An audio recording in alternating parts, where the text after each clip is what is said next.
I have come to think of our lives as the colours of that place. Hers a piece of bog cotton, mine as black as the water found when men slashed too deep in the soil with a shovel.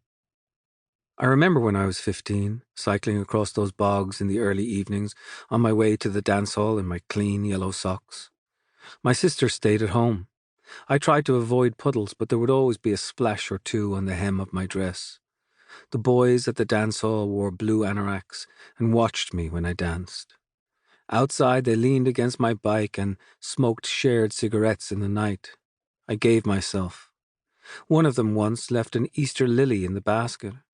Later, it was men in granite grey suits who would lean into me, heads cocked sideways like hawks, eyes closed. Sometimes I would hold my hands out beyond their shoulders and shape or carve something out of my fingers, something with eyes and a face, someone very little within my hand, whose job it was to try to understand. Between a statue of Our Lady and a Celtic cross commemorating the dead of Ireland, my hand made out the shape of a question mark as a farm boy furrowed his way inside me.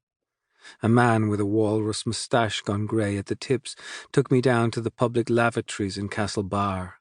He was a sailor. He smelled of ropes and disuse and seaport harridans.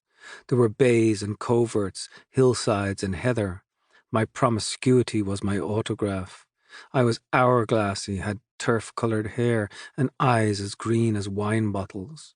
Someone once bought me an ice cream in Achill Island, then we chipped some amethyst out of the rock banks and climbed the radio tower.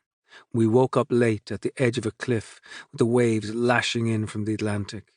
There was a moon of white reflected in the water. The next day, at the dinner table, my father told us that John F. Kennedy had landed a man on the moon. We knew that Kennedy was long dead. He stared at us from a picture frame on the wall, but we said nothing. It was a shame, my father said, looking at me, that the moon turned out to be a heap of ash. My legs were stronger now, and I strolled to the dance hall, the bogs around me wet and dark. The boy with the Easter lily did it again, this time with nasturtiums stolen from outside the police station. My body continued to go out and around in all the right places. My father waited up for me, smoking woodbines down to the quick. He told me once that he had overheard a man at his printing shop call me a wee whore, and I heard him weeping as I tuned in Radio Luxembourg in my room. My older sister, Bridget, succeeded with a spectacular anorexia. After classes, she would sidle off to the bog, to a large rock where she thought nobody could see her, her Bible in her pocket, her sandwiches in her hand. There she would perch like a raked robin, and bit by bit she would tear up the bread like a sacrament and throw it all around her. The rock had a history. In penal times it had been used as a meeting place for mass. I sometimes watched her from a distance. She was a house of bones, my sister, throwing her bread away. Once, out on the rock, I saw her take my father's pliers to her fingers and slowly pluck out the nail from the middle finger of her left hand. She did it because she had heard that the Cromwellians had done it to harpists in the 17th century, so they could no longer pluck the catgut to make music. She wanted to know how it felt. Her finger bled for days. She told our father that she had caught her hand in a school door. He stayed unaware of Bridget's condition, still caught in the oblivion caused many years before by the death of our mother, lifted from a cliff by a light wind while out strolling. Since that day, Bridget had lived a strange sort of martyrdom.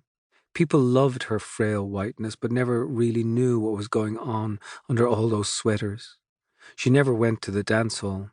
Naturally, she wore the brown school socks that the nuns made obligatory. Her legs within them were thin as twigs. We seldom talked. I never tried.